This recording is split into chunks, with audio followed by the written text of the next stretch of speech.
Alright, let's watch a video from Geroge Carlin. I've heard a lot about this one, but never actually got around to watching it. So let's try it out.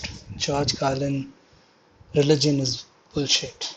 That's a strong statement. Let's watch it.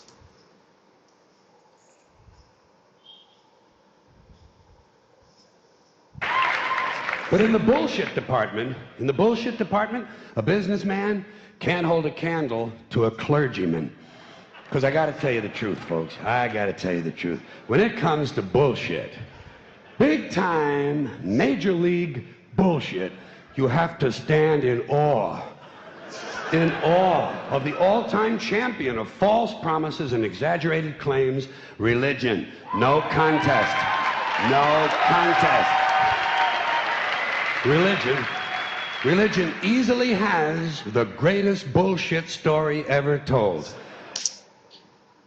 I know where it's going, and I must tell you, I already like it because it is true. Well, let me not interrupt much and let Mr. Carlin finish his piece, and then I'll talk about it. Think about it. Religion has actually convinced people that there's an invisible man living in the sky who watches everything you do every minute of every day. And the invisible man has a special list of 10 things he does not want you to do. I'm guessing this is the 10 Commandments. So he's specifically talking about the Christian religion or Christianity. But pretty much all the other religions also have something similar. So I think the logic still applies to other religions also. Anyway, let's get on with it.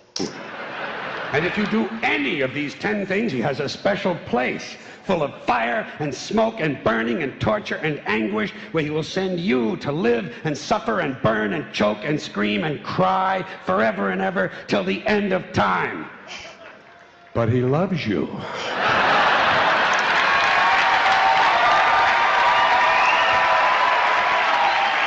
He loves you. He loves you and he needs money. He always needs money. He's all powerful, all perfect, all knowing, and all wise. Somehow, just can't handle money. Yes. Religion takes in. Completely true. Again, this is something that can be applied to all major religions. All of them, many of them are running the same scams.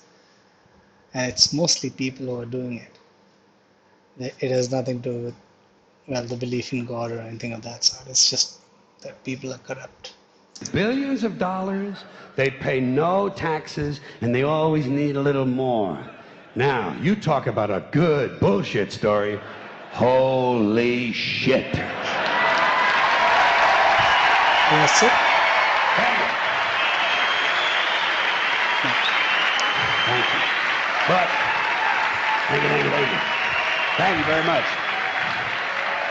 But I want you to know something. This is sincere. I want you to know, when it comes to believing in God, I really tried. I really tried. I tried to believe that there is a God who created each of us in his own image and likeness, loves us very much, and keeps a close eye on things.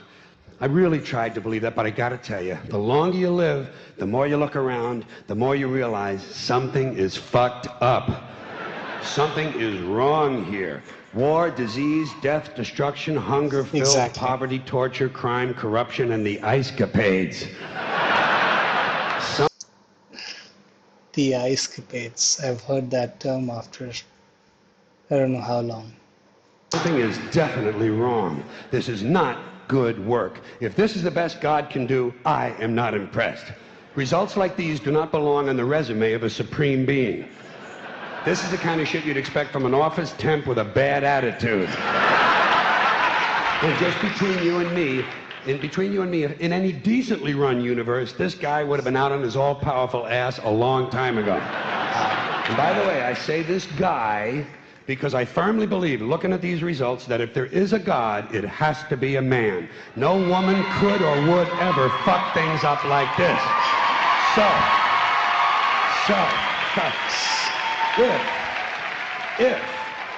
If there is a God, if there is, I think most reasonable people might agree that he's at least incompetent and maybe, just maybe, doesn't give a shit. Doesn't give a shit, which I... That is completely logical. Think even people who believe there is a God think, not sure about the incompetent part. If there is a God, then most certainly is competent, but probably doesn't give a shit. That is a more likely, more logical deduction. But again, this is all if one exists, which George is debunking in the first place, the very existence of God. I think he will eventually get there anyway. Let's see. I admire in a person, and which would explain a lot of these bad results. So rather than be just another mindless religious robot, mindlessly and aimlessly and blindly believing that all of this is in the hands of some spooky, incompetent father figure who doesn't give a shit, I decided to look around for something else to worship, something I could really count on. And immediately, I thought of the sun. Happened like that. Overnight, I became a sun worshiper. Oh, wow. Yeah, actually, there are sun worshippers in my country. It's not a very uncommon thing. But okay, that pretty much goes against the logic of this whole argument. All right, let's keep watching. Well, not overnight. You can't see the sun at night. But first thing the next morning, I became a sun worshiper. Several reasons. First of all, I can see the sun, okay? Yeah. Unlike some other gods I could mention, I can actually see the sun. I'm big on that. If I can see something, I don't know, kind of helps the credibility along, you know? Yeah. So every day I can see the sun as it gives me everything I need: heat, light, food, flowers in the park, reflections on the lake, an occasional skin cancer, but hey, at least there are no crucifixions, and we're not setting people on fire simply because they don't agree with us. Yeah. Sun worship is fairly simple. There's no mystery, no miracles, no pageantry, no one asks for money, there are no songs to learn, and we don't have a special building where we all gather once a week to compare clothing. And the best thing about the sun, it never tells me I'm unworthy. Doesn't tell me I'm a bad person who needs to be saved. Hadn't said an unkind word. Treats me fine. So I worship the sun. But I don't pray to the sun. Know why? I wouldn't presume on our friendship. It's not polite.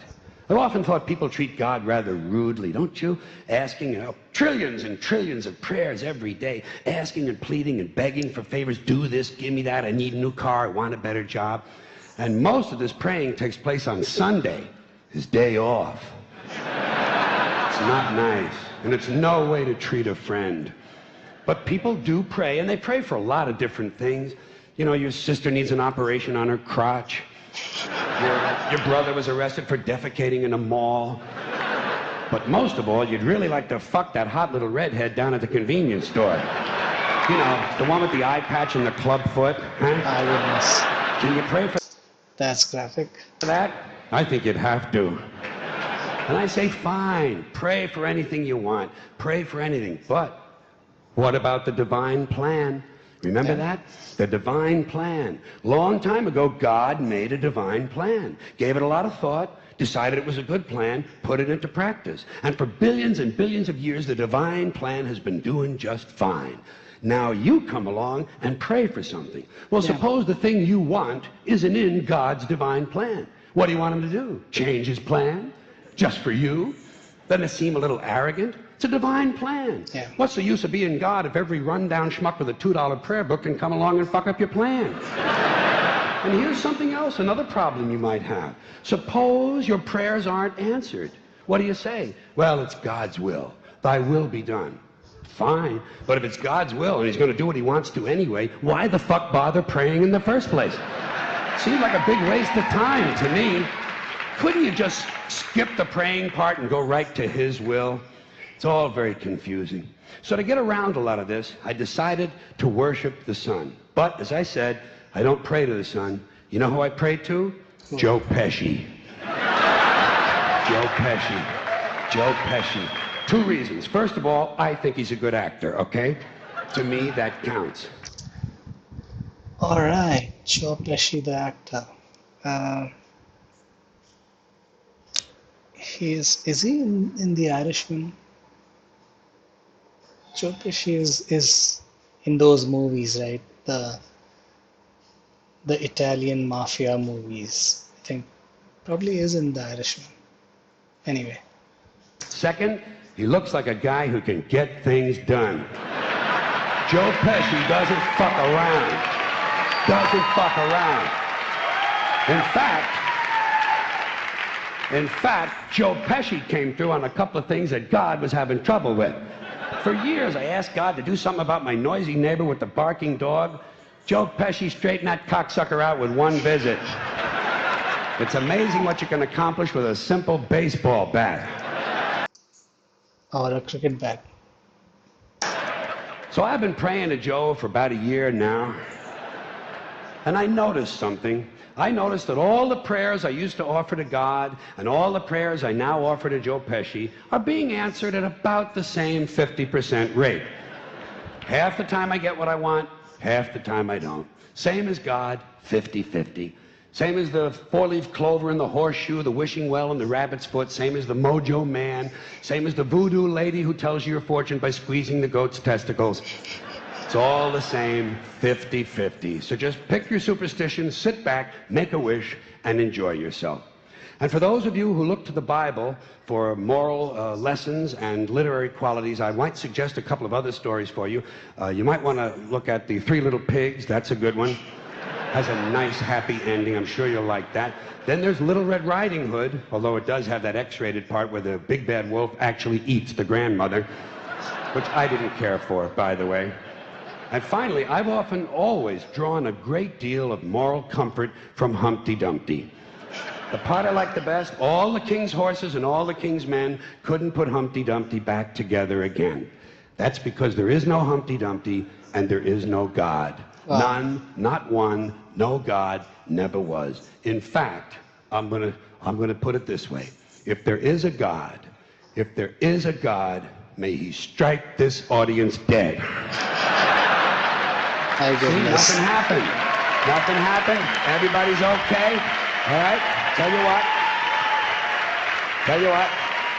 I'll raise the stakes. I'll raise the stakes a little bit. If there is a God, may he strike me dead. See? Nothing happened. Oh, wait. Got a little cramp in my leg. And my balls hurt. Plus, I'm blind. Oh, now I'm okay again. Must have been Joe Pesci, huh? God bless Joe Pesci. Thank you all very much. Joe bless you. Thank you very much. I appreciate. All right, so that was Mr. Carlin at his best. What do I even say about him? That was quite insightful, actually. I am not religiously inclined, so it's right up my alley. And all the messages that he gives are so apt. What do I even say? I need to watch a lot more of Geroge Carlin. I think I have spent so many years of my life without watching it, and I am someone who loves comedy. And despite that, I've not watched him at all, I'd say. So I'll start watching Geroge Carlin now, but loved this piece. Loved it. Alright guys, tell me what more do you want me to watch of him or any other comedian or anything else really. And I'll pay heed to the advice. Alright, bye for now.